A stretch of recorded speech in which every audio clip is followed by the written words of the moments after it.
On April 13, 1919, in the heart of Amritsar, a peaceful gathering turned into a scene of unimaginable horror. What if I told you that in a mere 10 minutes, hundreds of innocent people were not just killed, but brutally executed, their only crime being a desire for freedom? This isn't just a historical event, it's the story of a nation's soul being seared, a tragedy that gave birth to heroes. This is the story of the Jallianwala Bagh massacre. To understand this tragedy, we must first go back in time. It was a period of simmering tension. The British Raj had just enacted the draconian Rowlatt Acts, which gave them sweeping powers to arrest and imprison anyone without trial. To the people of India, these were black bills, an ultimate betrayal after their support in World War I. The protests were widespread and intense, particularly in Punjab. On April 10th, a peaceful procession in Amritsar was fired upon by British troops, killing many people. This massacre later led to a violent reaction from the public, who attacked British banks and killed several Europeans. The city was placed under martial law, and the stage was set for a disaster of epic proportions. The Jallianwala Bagh was an open space, a public garden of sorts, but it was also a death trap. Its high walls and single, narrow entrance meant that once you were inside, there was almost no escape. On April 13th, it was Baisakhi, a sacred Sikh festival. People had gathered from all over the region, some to celebrate, but a large number to peacefully protest the Rowlatt Acts and the arrests of two beloved leaders, Dr. Saifuddin Kichlu and Dr. Satyapal.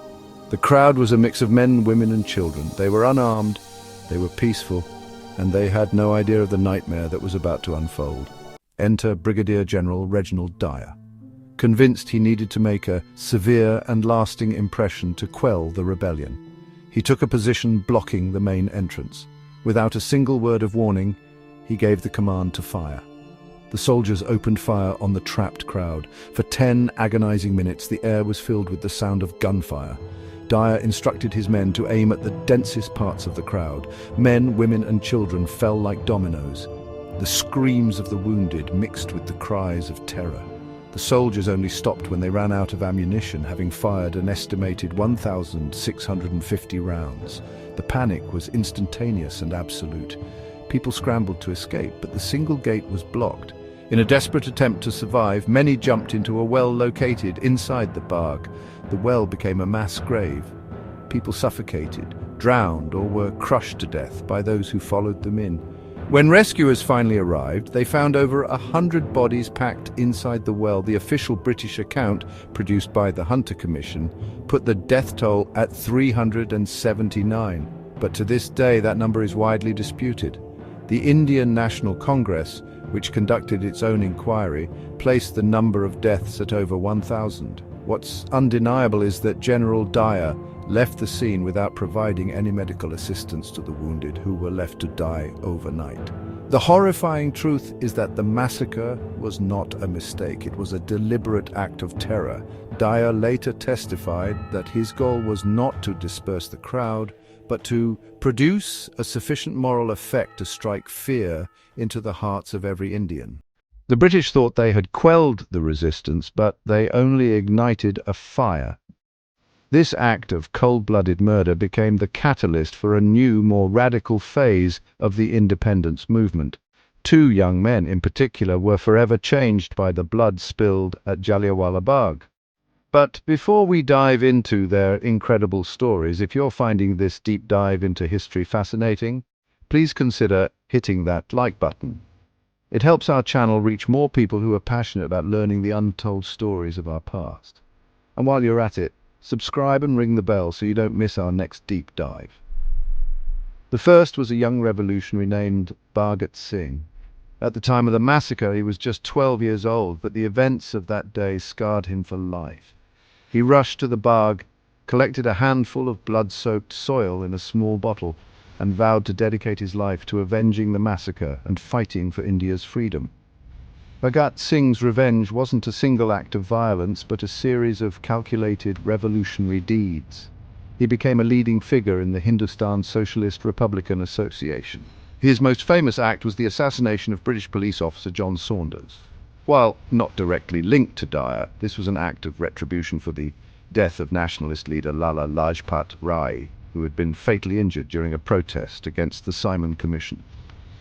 In a move that shocked the British and electrified the nation, Bhagat Singh and his comrade Batukeshwar Dutt bombed the Central Legislative Assembly in Delhi.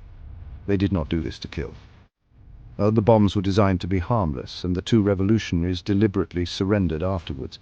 Their purpose was to use their trial as a platform to spread their message.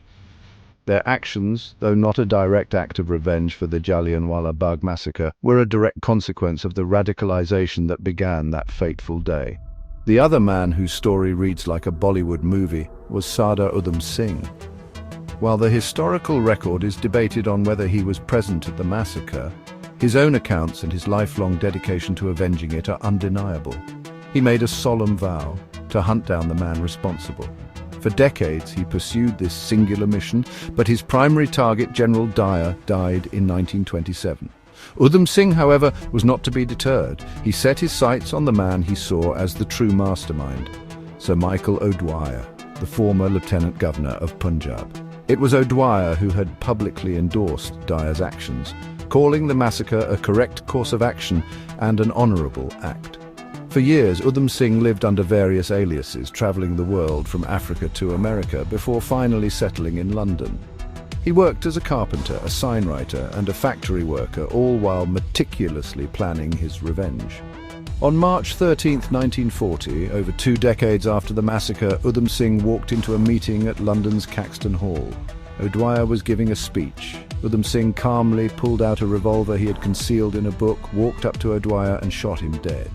He fired at close range and did not resist arrest. During his trial, he proudly gave his name as Ram Mohammed Singh Azad, symbolizing the unity of India's religions in their fight for freedom. He was hanged on July 31, 1940.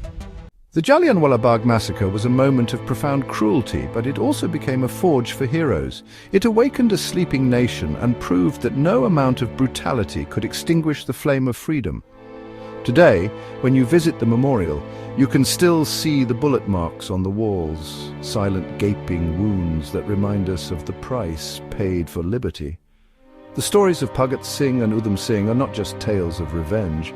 They are testaments to the unyielding spirit of a people who refuse to be broken. Thank you for watching Tales of History. We hope you enjoyed this deep dive into the past and learned something new about the events that shaped our world. If you found this video interesting, please give it a thumbs up and share it with others who love history as much as we do. Don't forget to subscribe to our channel and hit the notification bell so you won't miss any of our future episodes.